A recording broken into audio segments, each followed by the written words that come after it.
Selamat pagi, salam sejahtera selalu. Mau izin Pak Wayan, ini tanaman kita yang bimbingan dan pendampingan dari Pak Rinayan DSW. 3 bulannya lalu bibit ini ditanam, sekarang sudah mulai tumbuh Pak. Tunas-tunas barunya sudah ada tapi belum seluruhnya. Nah, ini penampakannya Pak.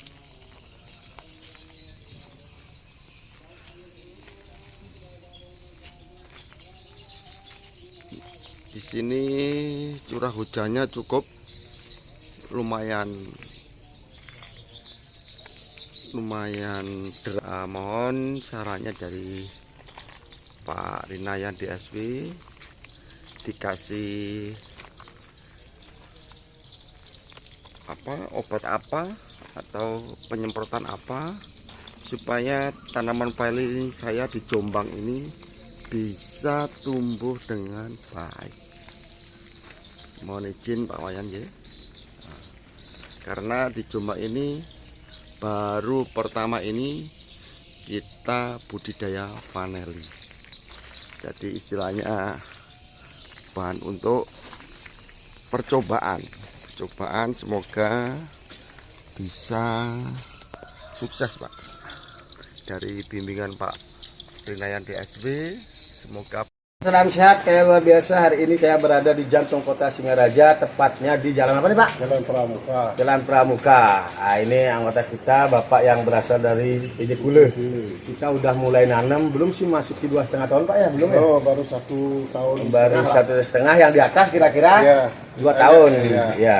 Ini saya kalau tidak ada kegiatan luar daerah, kita wajib mengunjungi anggota perkumpulan petani vanili seluruh Bali dimanapun Anda berada. Tentu saya tidak memiliki ilmu banyak, tapi terus sharing dan belajar ya Pak. Iya. Oke, hari ini kita akan pantau yang di atas lagi demi bagaimana kita mendapatkan hasil ke depannya. Teman-teman, tembok pun bisa menjadi hijau seperti ini. Tapi beliau tekun.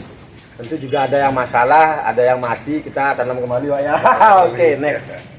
Para sahabat, kita pemantauan di lantai 3 kota Singaraja, tepatnya di Jalan Pramuka, di sebelah utara daripada SMA 1 Singaraja, teman-teman. Ini tanaman kami dengan media yang dibuat sederhana seperti ini. Kita tanam dulu memang seluruh 2 meter ya Pak ya. Nah, ini beliau anggota PPPSB. Nah, ini teman-teman, kita tunggu lagi 1 tahun. Kita lakukan pemotongan pucuk nanti. Ini teman-teman sangat subur luar biasa. Nah, ini teman-teman bisa lihat kami rutin melakukan pendampingan karena untuk bagaimana ke depan ketika tanaman ini berhasil berbuah, tentu kontinuitas daripada hasil produk itu harus kita jaga kalau kita mau memiliki buyer yang betul-betul juga menjaga komitmen, yang mau membeli produk kita. Karena kendala kita di Indonesia ketika ada permintaan tapi kontinuitas produk vanili kita itu kadang-kadang pas harganya mahal, ramai dan banyak, bahkan surplus para sahabat. Tapi ketika nanti sudah mulai ada penyakit, orang pada mulai merabas tanamannya dan lain sebagainya. Nah, kami di komunitas perkumpulan petani vanili seluruh Bali terus belajar, mengamati dan melihat perkembangan tanaman vanili semaksimal mungkin ya Pak ya.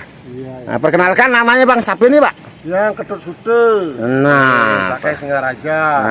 Nah, ini teman-teman, kita bisa lihat ini kita di lantai 3. Teman-teman bisa buktikan bahwa menanam vanili di dak sekalipun. Ini teman-teman yang kenal Singaraja, ini ada Polres Buleleng. Sana juga ini di jantung kota Singaraja. MDPL di sini kalau dari laut sekitar paling di 40 cm ya Pak ya. Nah, ini teman-teman. Mari manfaatkan dak-dak yang masih tersisa seperti ini. Nah, dulu di sini kita ada 2 penanaman ya Pak Tut ya. Iya. Ada yang stek pendek, yang stek pendeknya udah pada habis ya. Nah, dulu teman-teman mungkin di video saya sudah lihat. Dulu di sini di sebelah tajar ini kita tanam stek pendek sama Pak Tut, dan sebelahnya kita tanam stek panjang Pak Tut ya. Dan ini sudah disulam lagi sama stek panjang. Oke teman-teman, salam sehat kayak luar biasa, terus berkarya, semoga bisa bermanfaat bagi diri sendiri dan orang lain. Luar biasa, hari ini tanggal 18 di bulan Oktober 2022. Hari ini saya sharing santai bersama beliau yang sudah purna tugas dulu di mana, Pak? Di Undiksa. Nah, di Undiksa. Nah, beliau dulu mungkin dia satu kantor dengan almarhum bapak kita yang namanya Koyan, Bapak yang dari Goblek, Pak. Siapa Koyan, namanya? Pak Koyan. Pak Koyan. Nah, beliau juga nanam paneli. Nah, tapi saat ini beliau tanamannya juga subur sekali. Beliau banyak mengoleksi tanaman-tanaman buah dan lain sebagainya. Nah, kemarin karena beliau ikut berkomunitas dengan kami di Perkumpulan Petani Paneli seluruh Bali, tentu beliau melihat bahwa seluruh panelinya ini sudah banyak dan patut dijadikan bibit. Nah, hari ini saya sedikit mereview.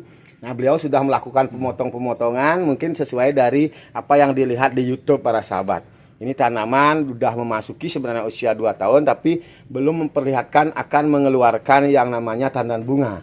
Tentu tanaman tidak semuanya 2 tahun itu sudah belajar berbunga para sahabat. Ini tanaman yang subur, segar seperti ini. Hanya saya bilang kepada beliau, kalau kita terus melakukan pemotongan seperti ini, yang muncul adalah tunas-tunas baru yang seperti di atas ini teman-teman. Artinya apa? Yang muncul itu adalah sulur muda yang berpotensi untuk mengeluarkan bunga juga agak lambat para sahabat. Nah, maka pada kesempatan yang baik ini kebetulan saya ada waktu, kemarin saya datang dari Jakarta.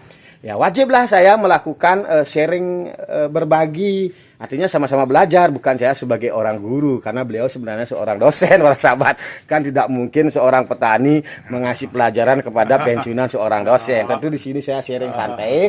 Saya kasih tahu ke beliau bahwa sulur yang seperti ini dibiarkan dulu turun teman-teman kayak seperti itu, biar ada akar regenerasi, baru dikasih naik. Nanti ketika ada musim untuk bagaimana kita paneli ini sudah memiliki masa usia umurnya pas, tentu juga nanti akan bisa mengeluarkan tanaman bunga lebih banyak karena potensi sulur itu sudah panjang para sahabat. Nah, teman-teman dimanapun Anda berada, marilah terus belajar dari alam dan petani lainnya.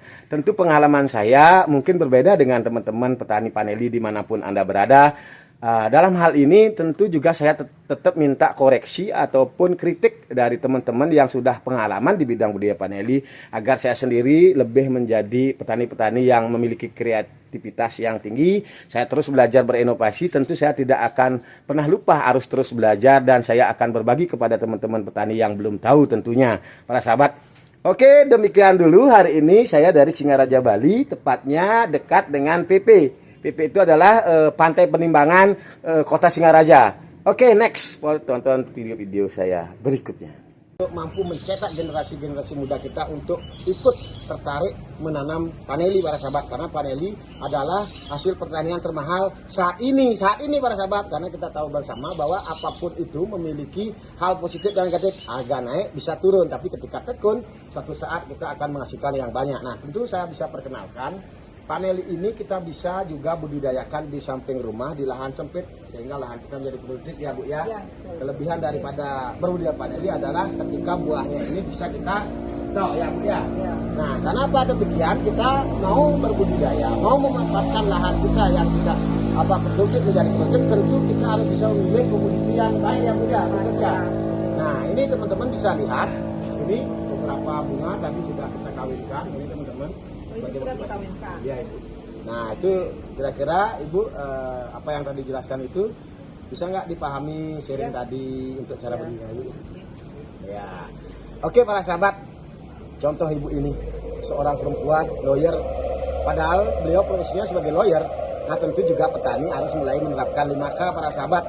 Lawyer itu penting karena terima kasih kepada Ketua Asosiasi Vanili Bali.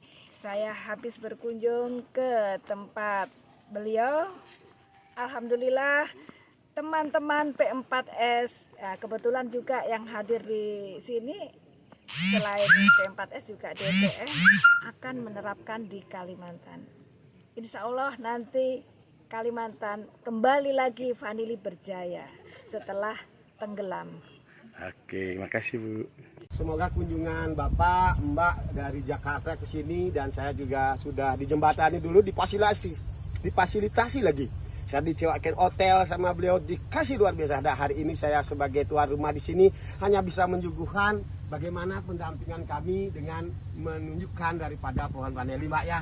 Yang lainnya kasih, kami Pak. Banyak belajar juga. Makasih banyak. Para sahabat dimanapun Anda berada, kita petani akan berkolaborasi.